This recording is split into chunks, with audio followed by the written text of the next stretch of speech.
Bonjour à vous, c'est Jaya Daza. Et Mourad Loussif.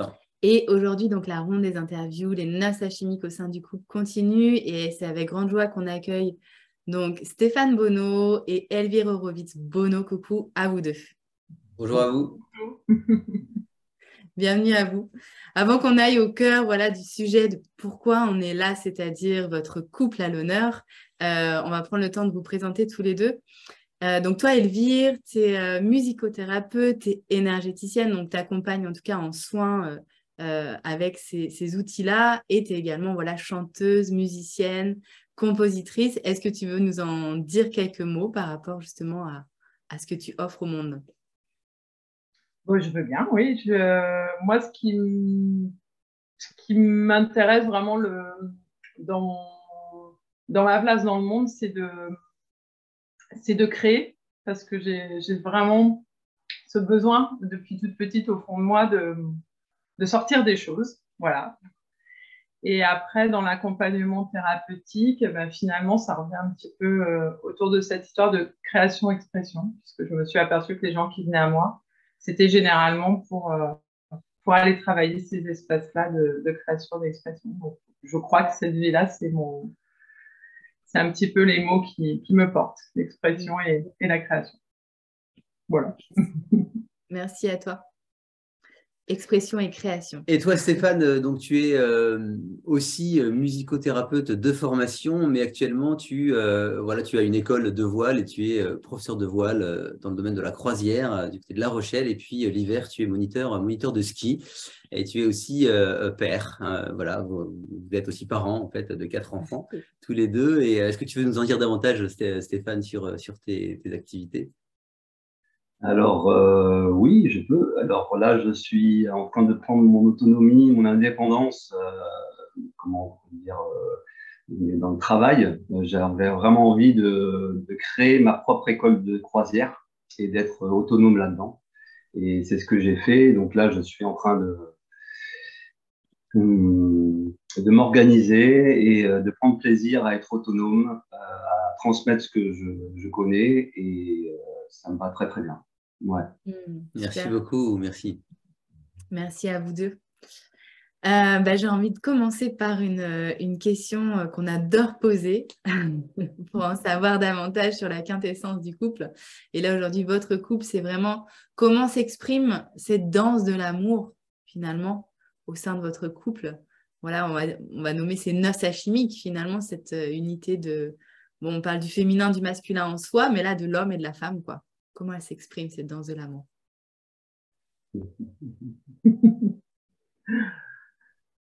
Ben, un de nos modes d'expression, c'est quand même vachement la sexualité, qui a été un long parcours pour nous, parce on est deux êtres très sensuels, très tactiles, oui, enfin, on a une sensibilité. Quand je dis sensuel, c'est pas forcément d'un côté érotique, mais sensuel d'une manière générale. Bon, les sens sont hyper importants pour nous deux, et on s'est vraiment rencontrés là-dedans. Et du coup, ça a été un long chemin, en fait, la sexualité pour nous. Quand on s'est rencontrés, en fait, Stéphane, il s'était un peu intéressé aux trucs un peu tantriques dans les bouquins, voilà. Donc, il essayait un peu de faire des choses hyper sérieuses, tu vois, hyper spirituelles, voilà. Moi, j'étais pas tellement truc, pas tellement rigolo ton truc là. Moi, je préfère quand c'est un peu spontané quand même. Et puis, moi, j'étais plutôt dans un travail de déprogrammation depuis plusieurs années. En fait, quand j'ai rencontré Steph, j'avais quitté le père de mes deux grands depuis, je sais pas, 4 ans, je crois. 3 ans ou 4 ans, je sais plus. Et j'avais eu plusieurs relations, mais j'étais vraiment engagée dans un travail de me déprogrammer, de me nettoyer de tout ce que je sentais que j'avais reçu comme héritage au niveau du couple, beaucoup. Enfin, je sentais que moi, le couple, c'était quelque chose que j'avais vraiment à réaliser, en fait, dans cette vie. Ça me semblait évident que c'était un de mes thèmes principaux. Et donc, je travaillais, mais vraiment dur, quoi. je faisais vraiment un travail acharné là-dessus pour arriver à me nettoyer et à pouvoir créer un couple nouveau. Et voilà, quand j'ai rencontré Steph, pour moi, c'était assez évident que c'était avec lui que j'avais cette opportunité-là. Et donc, ça passait beaucoup par la sexualité et par se débarrasser de tout ce qui encombrait, tous les égrégores, des énergies plutôt basses, lourdes, très émotionnelles, pour aller vers quelque chose qui nous appartienne et qui soit notre mode d'expression. Voilà. Enfin, bon, après, c'est pas le seul thème de notre couple, mais voilà, je pense que ça a été quelque chose de très important au niveau de notre harmonisation et de notre façon de trouver notre place par rapport à l'autre. Yes. Merci en tout cas là de trouver votre mode d'expression. Finalement, l'expression, la créativité, enfin création aussi revient finalement aussi là au sein du couple, quoi. Créer le couple qui vous ressemble, quoi. Yes. Oui. Et toi, Stéphane, tu as envie de partager un petit peu sur cette de la danse de l'amour au sein du couple? Ouais, j'aurais envie de dire que c'est comme s'il y avait une bulle qui s'est créée entre nous et que c'est une bulle de notre couple, une bulle d'amour, et qui fait que des fois je suis dedans et des fois je suis pas dedans. Et quand je suis dedans, je peux dire ce que je ressens à ce moment-là. Peut-être que c'est là où j'exprime le couple, j'exprime l'amour que j'ai pour Elvire. Alors je vais avoir peut-être du mal à l'exprimer, mais c'est plus un sentiment, donc c'est quelque chose qui me porte, c'est quelque chose qui m'élève, c'est quelque chose qui s'expand, et c'est quelque chose qui est j'ai pas envie de dire solidité, mais quelque chose avec une confiance telle qu'il y aura pas d'ébranlement possible. Et ça c'est assez nouveau en fait. Avant, il y avait plus le couple, comme je le voyais avec mes projections. Il y avait l'amour aussi qui était là, mais c'était pas un mélange des deux qui faisait que c'était vraiment solide. Et du coup, je pouvais avoir beaucoup de peur. Ouais, en fait, il y avait beaucoup de peur qui étaient présentes. Et là, beaucoup moins. Beaucoup moins. Moi, je me suis rendu compte que j'étais très jaloux au départ, par exemple. Très, très jaloux dans notre relation. Et dès que je la voyais parler avec un homme, voilà, donc moi, c'était pas possible. Ça me mettait en danger direct. J'étais menacé. Et là, c'est pas encore guéri, cette histoire-là. Mais je sens que c'est vraiment minime. J'ai d'ailleurs fait un rêve là-dessus hier soir. Ah, yeah, super. Où, vous voyez Elvire qui était dans le même bus que moi, devant moi, avec son nouveau chéri. Et j'étais là, ça pique un peu, quoi.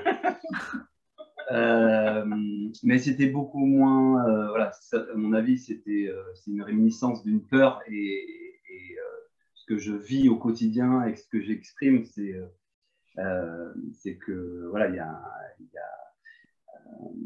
y a un flow vers Elvire quand je me branche là-dessus qui est, je sais pas, il n'y a pas de mots pour le dire, ça me touche vraiment fort, c'est un truc très très puissant que je connaissais, que je ne serais jamais douté que c'était aussi puissant ou que c'était aussi agréable, aussi merveilleux. Je savais pas que ça existait en fait. Super. Je lui fais un bisou quand même, hein, excusez-moi, mais là. Merci beaucoup, c'est beau, c'est touchant, je trouve. Enfin, moi, ça me touche. Ouais. Et merci pour cette première expression spontanée de comment s'expriment vos noces alchimiques au sein de votre couple. Et alors, un autre point qui nous intéresse aussi, c'est voilà, selon vous, c'est quoi les ingrédients qui sont nécessaires justement à une vie de couple, voilà, une union amoureuse pleine de vitalité, épanouissante, riche et, euh, et pleine de succès en fait. C'est quoi ces ingrédients selon vous? Moi, je pense que si j'avais pas été OK pour euh, changer des choses en moi, à la rencontre d'Elvire, ça n'aurait pas pu fonctionner. Mm. Alors, il y a des moments où j'étais pas du tout d'accord.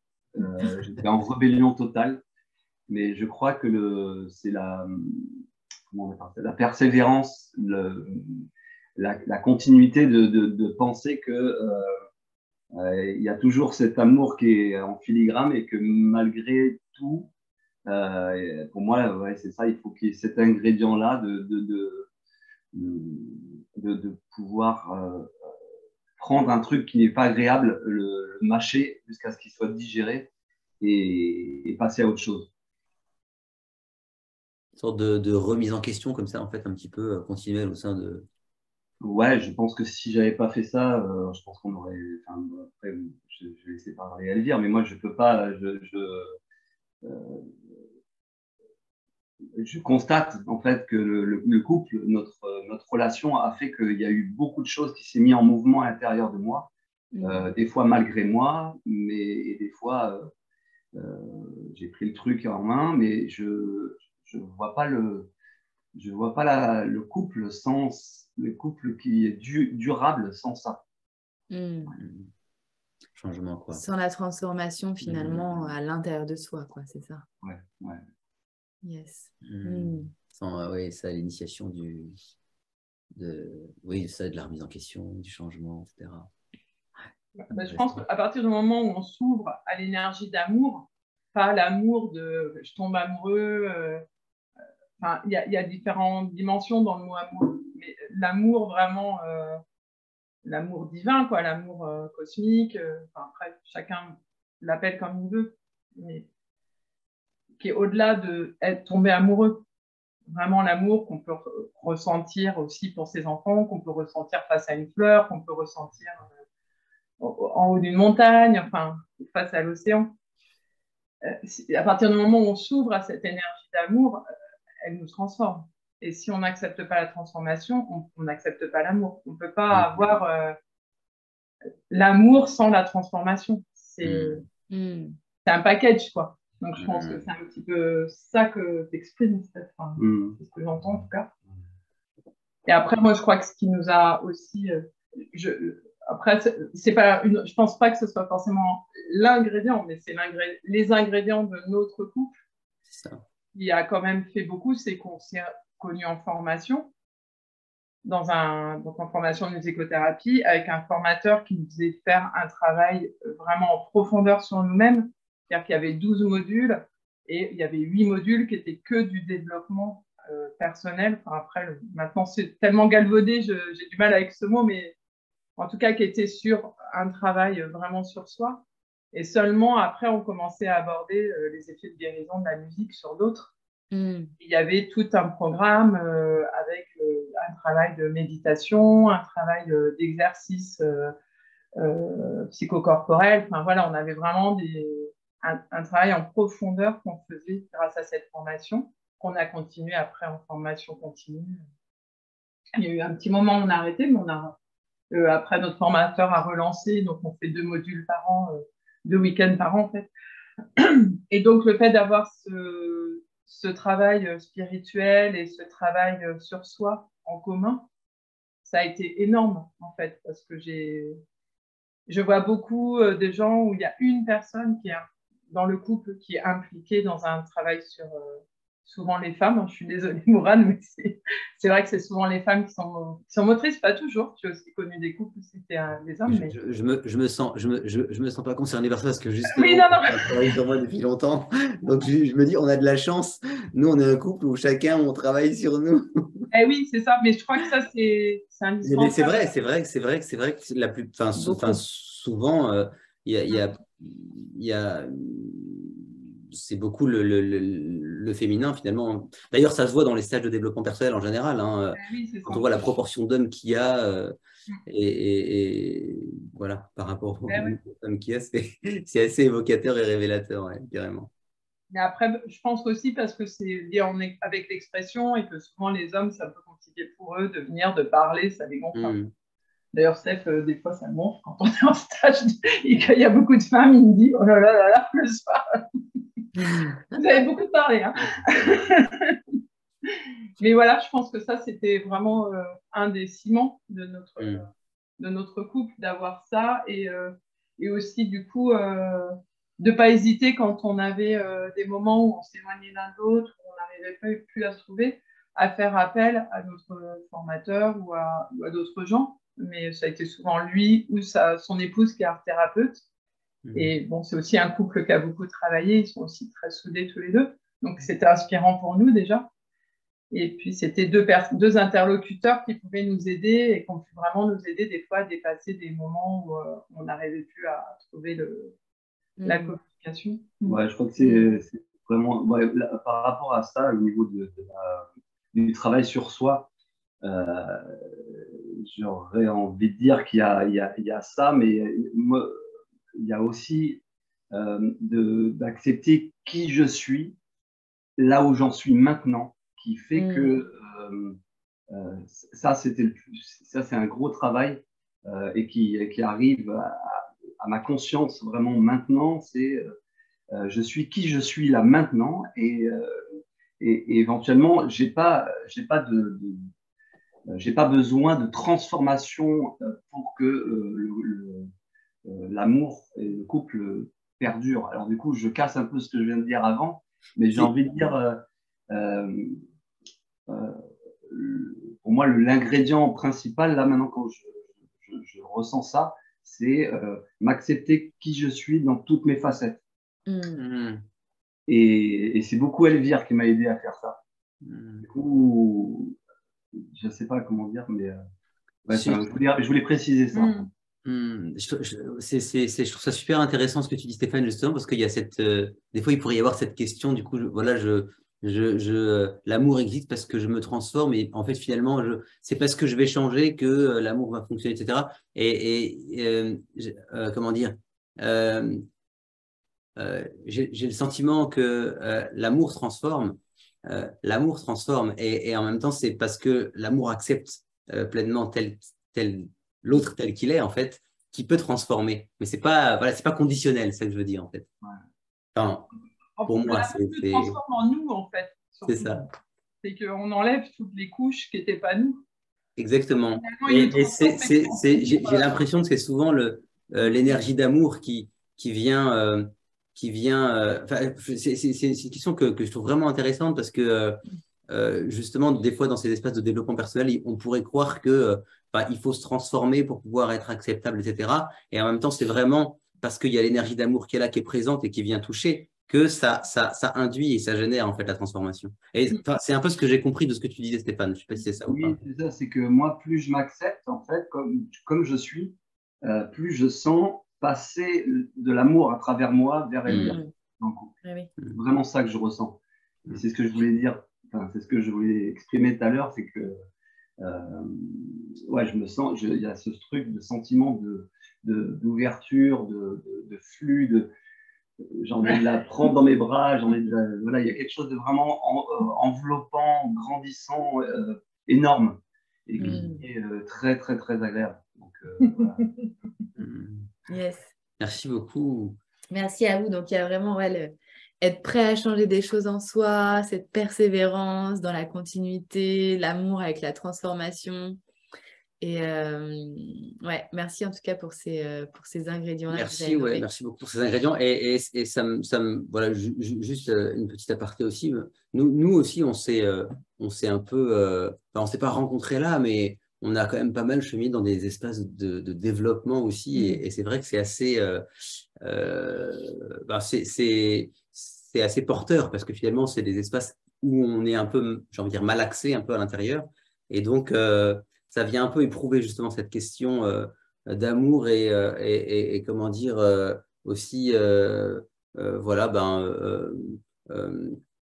comment exprimer ça en fait, voilà, enfin, peut-être enlever tous les stéréotypes qu'il pourrait y avoir en fait par rapport à ça, et donc vraiment être dans cet espace de ressenti, de vécu, de transformation aussi, comme vous évoquez.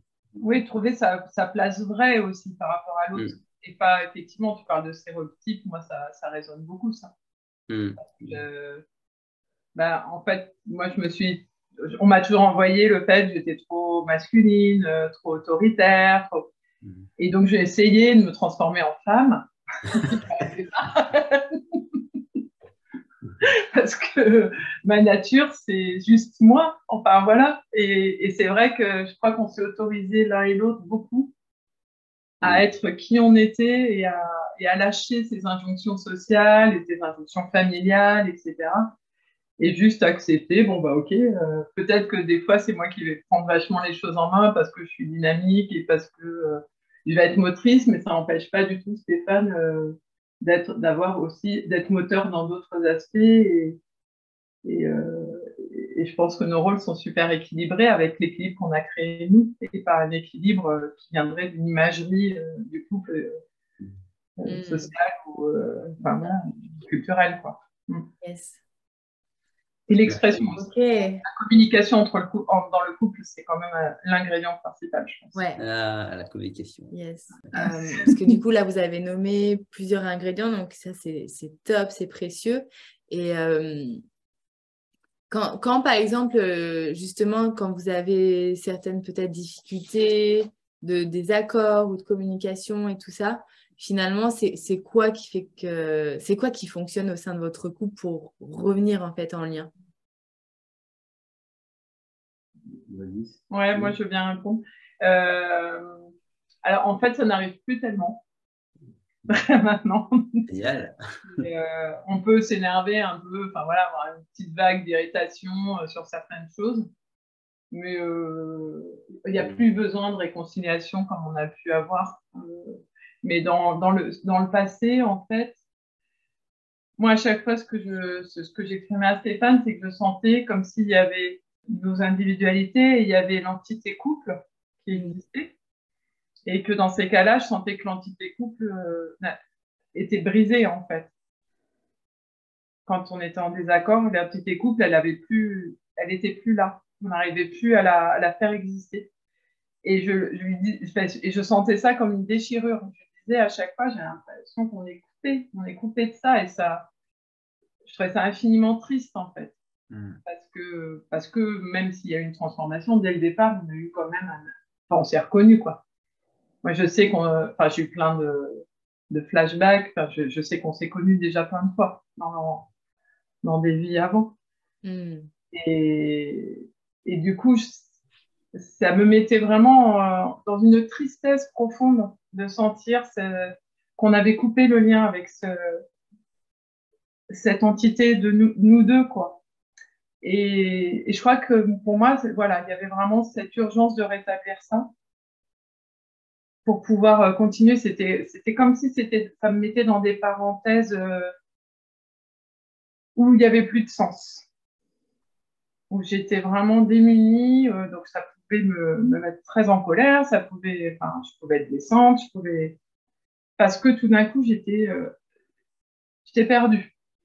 Et du coup, ça m'a permis aussi d'identifier beaucoup la différence entre dépendance affective et le nourrissage, en fait, de l'amour et du couple, qui sont vraiment deux choses très différentes. Parce que quand on était en désaccord, et puis il y avait ces deux choses-là qui se faisaient. Il y avait effectivement d'un côté mince, et si ça s'arrête, et si je me retrouve toute seule, et puis je vais être toute seule avec les enfants, et puis enfin, il y a tout ça qui était plus des espèces de circulation mentale, de peur. Et puis il y avait ça qui était beaucoup plus profond, qui était mais en fait, je ne veux pas être coupée de cet amour que j'ai pour cet homme-là et de tout ce qu'on a construit et de tout ce qui vit entre nous et de tout ce qui me nourrit. Voilà. Je ne sais pas si ça te parle. Non. Moi, je ressentais pas du tout ce que tu as ressenti là. Je n'avais pas cette histoire de déchirure, d'un amour commun passé. J'ai pas du tout ressenti ça du tout. J'étais pas là-dedans. Je sais pas trop. C'est assez flou encore pour moi ce qui se passait pour moi à ce moment-là, mais je vois la différence maintenant au jour d'aujourd'hui entre quand on a un conflit maintenant et quand on avait un conflit avant. Je vois juste que avant c'était, mais c'est là où je te rejoins à dire, c'était, ça pouvait clasher et casser. Le couple pouvait flancher et casser à ce moment-là, à tout moment, dans un conflit. Alors que maintenant, pour moi, le conflit, il est là juste pour recaler des choses dans le quotidien. Voilà, il y a un truc qui va pas, on va regarder, bon, ok, tu gueules un peu, ok, bon, qu'est-ce qu'il y a, ok, bon, ben voilà, et puis on reste le truc. En fait, un petit peu comme si le lien du couple aujourd'hui est suffisamment solide qui fait que voilà, les petits obstacles en fait, autour, en fait, ils viennent pas casser ça. Alors qu'avant, ça venait un peu justement, comme tu disais, enfin, comme vous dites, briser un peu justement cet espace du couple. Et alors, en fait, comment est-ce que vous faisiez à l'époque pour justement recréer ce lien? Alors moi, je hurlais. Je l'insultais. Et moi, je boudais. Et lui, enfin, moi, ma manière, c'était de mais reviens, mais tu vois pas que ça va pas. Et lui, c'était bon, puisque ça va pas, je me casse. Pardon. Et donc, il décollait. Donc, c'était pas évident. Parce qu'on avait deux schémas complètement différents. Lui, c'était vraiment, je me coupe de la situation. Et moi, c'est mais tu vois pas que ça va pas du tout. Tu vois pas que ça va pas du tout. Et donc, il a fallu apprendre à moi arrêter de le secouer comme un cocotier pour qu'il redescende, parce que ça ne faisait que décoller encore plus. Et lui a arrêté de s'enfuir, quoi. Donc, ça a été vraiment de regarder nos mécanismes de défense. Et j'ai trouvé que Stéphane avait été super courageux là-dedans. Et je suis encore pleine d'admiration parce que je pense que c'était son schéma qui était plus compliqué à travailler. Parce que ce truc il avait vraiment, il se mettait dans un espace de froideur et de carapace totale, et il n'y a plus rien qui m'atteint. Mais du coup, il n'y avait plus d'amour, il n'y avait plus rien du tout, avec les enfants qui n'étaient plus là. Enfin, voilà, il n'y avait plus personne. Et il a réussi quand même. Je pense que ce qui a été super important, c'est d'arriver à parler en dehors des moments de crise. Et ça, je crois qu'on s'est vite rendu compte que d'essayer de réparer ou d'essayer de réharmoniser quand on était en crise, ça servait à rien. Donc, d'arriver à chacun respirer. Steph, généralement, il allait faire un tour dans la nature, il allait au bord de la mer, il allait promener le chien pendant 2 heures. Il a même été un jour, passé 3 jours à camper dans la forêt. Enfin, voilà. Moi, j'essayais dans mon coin aussi de faire de la musique, de chanter, d'écrire. Moi, écrire aussi beaucoup, ça m'aide. En écriture un peu automatique, voilà. Et une fois qu'on avait suffisamment déchargé la barque et qu'on pouvait revenir dans une conversation non blessante, en fait, là, on pouvait mettre à plat et essayer de se dire, ben voilà, moi, voilà ce que j'ai ressenti, voilà comment j'ai vécu les choses, et puis d'essayer d'avancer pour trouver comment se parler, comment ne pas se faire de mal quand on était en conflit. Yes, merci en tout cas pour votre partage à tous les deux. Et finalement, parce que avant que Mourad vous pose cette question-là, donc là, ça va vous faire plein de ressources finalement aussi sur quelles étaient voilà, votre avancée tous les deux. Donc, vous parliez en plus au tout début d'un des ingrédients, c'était d'être prêt à changer sur soi, d'aller dans cette transformation. Donc là, j'entends que par rapport quand il y avait des désaccords ou des disputes, finalement, petit à petit, tous les deux, vous êtes transformés finalement pour changer vos réactions. Et est-ce que c'est ça qui fait qu'aujourd'hui, aujourd'hui, en fait, on va dire, le fondement de votre couple est plus solide et que quand il y a des désaccords, comme tu disais Stéphane, bon, vous sentez davantage directement que bon, c'est une aide pour se recaler sur un endroit, quoi. Oui. Yes. Mais je pense que c'est toujours ça un conflit en fait. Même avant, c'était ça. Simplement, on était encore trop. Et je pense qu'il y a une histoire d'ego aussi, hein, vachement. On était dans des égos hyper défensifs tous les deux, dans nos blessures d'enfants, enfin voilà. Et du coup, tout de suite, c'était, on se crispait sur nos égos et viens pas toucher là, viens pas toucher là, viens pas toucher là. C'est ça. Du coup, on n'arrivait pas à saisir autant le potentiel que maintenant. Et bon, il y a quand même aussi autre chose, c'est qu'on était quand même avec 4 enfants. On était immergés dans notre parentage, en fait. Oui. Qu'aujourd'hui, les enfants ont moins besoin de nous et qu'on peut quand même aussi donner l'énergie vers le couple. Qu'on a quand même eu des enfants dans nos lits pendant... quand on s'est connus, mais... le chien ouvre la porte, le chien veut participer. Oui, parce que donc, en précision pour les auditeurs auditrices qui nous écoutent, en tout cas, vous avez 4 enfants et 4 enfants en fait en instruction en famille, en tout cas pour la plupart et majoritairement, quoi. Donc, oui, tout le temps. Ouais, tout le temps, tous, ça. tous. Donc en fait, tous, d'accord. c'est ça. En fait, vous avez eu les 4 enfants en instruction en famille? Oui. Oui, d'accord. Oui, en fait, quand on s'est connus, les enfants ont été scolarisés un petit peu. Et on sortait d'une école parentale et puis on a déménagé. Enfin, moi, je sortais avec mes 2 grands d'une école parentale. On a déménagé, donc c'était une petite école, donc on a réessayé. Mais au bout d'1 an, ça n'allait pas du tout, donc on les a sortis. Donc en fait, oui, on a depuis 16 ans, on a nos enfants à la maison. Donc les 2 grands sont partis maintenant. Ça fait 16 ans qu'on est 24-24 avec des enfants. Enfin, pas vraiment parce qu'on a chacun nos activités, mais Yes. moi, j'ai évidemment allaité mes enfants. Voilà. J'ai co-allaité. Donc en fait, les 2 derniers, j'ai été en allaitement tout pendant 9 ans avec les 2. Oui. Voilà, donc mon deuxième enfant dormait encore régulièrement avec moi quand j'ai connu Stéphane. Et puis après, il y a eu les autres enfants. Donc, on a récupéré notre lit aussi comme lit vraiment de couple. Il y a quoi? Il y a 4 ans. 4 ans? Ouais. Bon, après, ça faisait des allers-retours, si tu veux. Les enfants venaient, repartaient. Voilà, il y avait des périodes où on sentait qu'ils avaient besoin de sécurité, donc on mettait un lit dans la chambre. On a eu un lit qui faisait, je sais plus, j'avais calculé, je crois qu'il faisait 4,20 m de haut. Ah, c'est bien ça, de large. Bah oui, il faut que toute la famille vienne. Donc après, il fallait qu'on se trouve des espaces d'intimité ailleurs que dans la chambre, et ça marchait en fait.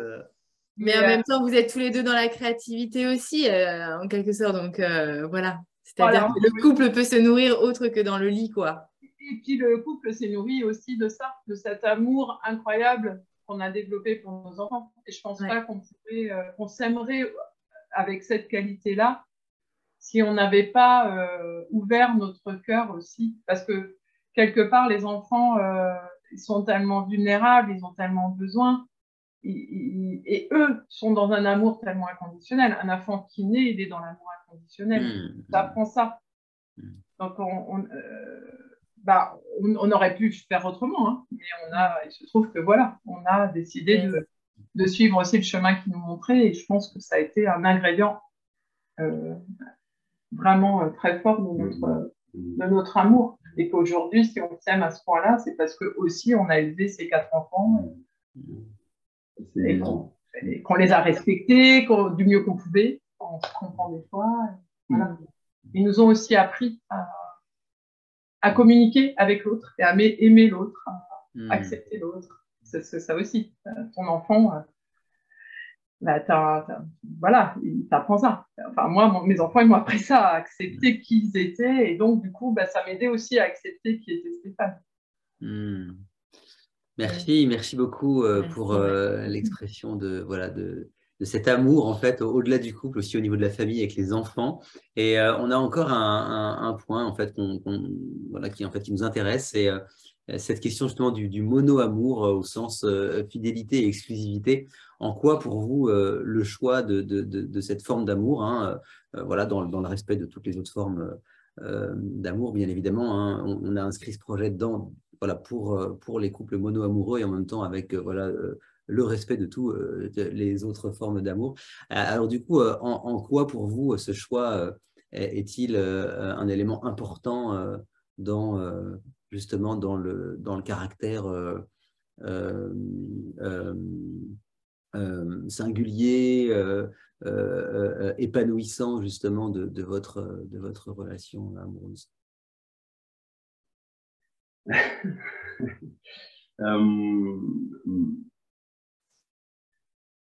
Disons que pour moi, c'est un tel,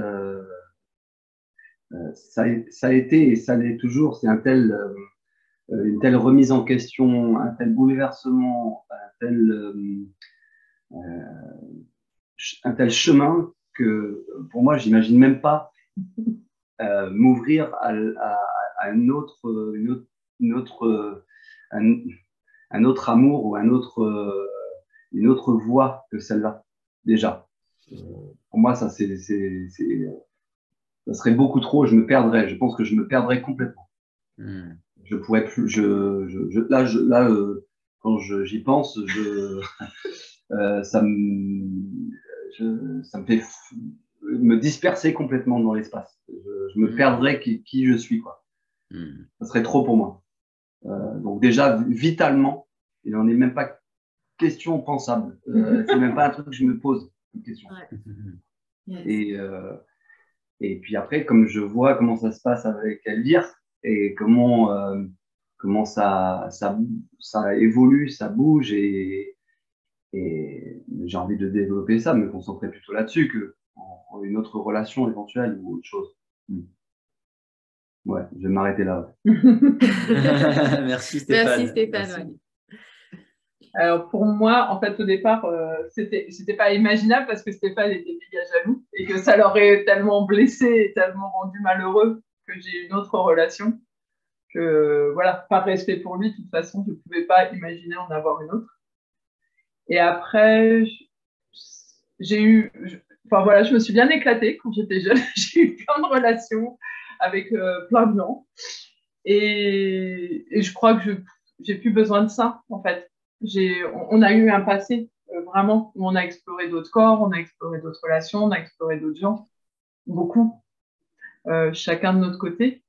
Et je crois qu'on s'est rencontrés à un moment où on n'avait absolument plus besoin de se rassurer ou de découvrir. Voilà, on était OK avec ça. On avait déjà eu plein d'expériences sexuelles, amicales, amoureuses. C'était OK, quoi. On pouvait passer à autre chose. Yes. Et après,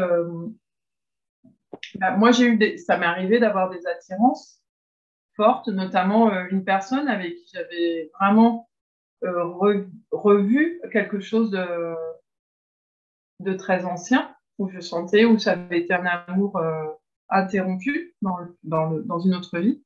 Et ça m'avait beaucoup questionné. Qu'est-ce que je faisais avec ça Et en plus, c'était évidemment un moment où ça se passait pas très bien avec Stéphane, que j'ai recontacté ça. C'était plus simple. Et ça a été vraiment un... C'est horrible. Ouais, donc on en a beaucoup parlé. Enfin, voilà. Parce que je voulais pas cacher ça.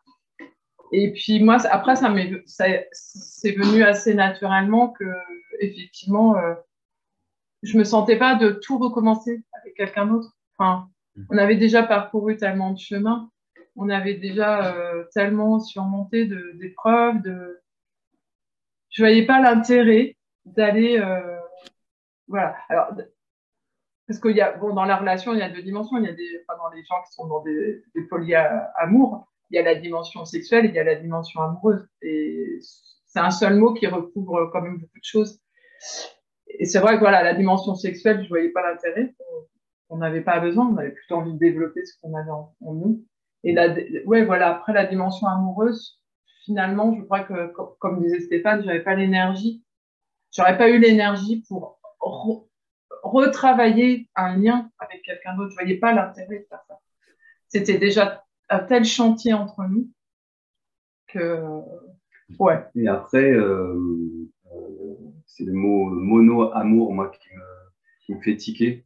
Mono-amour, ouais, il y a un côté exclusif dans le mono-amour du couple, qu'on est là ensemble. Mais en fait, je vois que ça m'ouvre l'amour ailleurs aussi. Et Oui. en fait, ce mono-amour, ben, ça ne parle pas vraiment, en fait, puisque c'est une source d'inspiration, là, le couple. C'est une source de nourriture qui me permet, moi, de voir des gens, des couples, des animaux avec un autre regard, en fait. Où juste je respire la personne, où je respire le moment, où je respire l'animal. Je sais pas, il y a quelque chose qui circule mieux. Oui.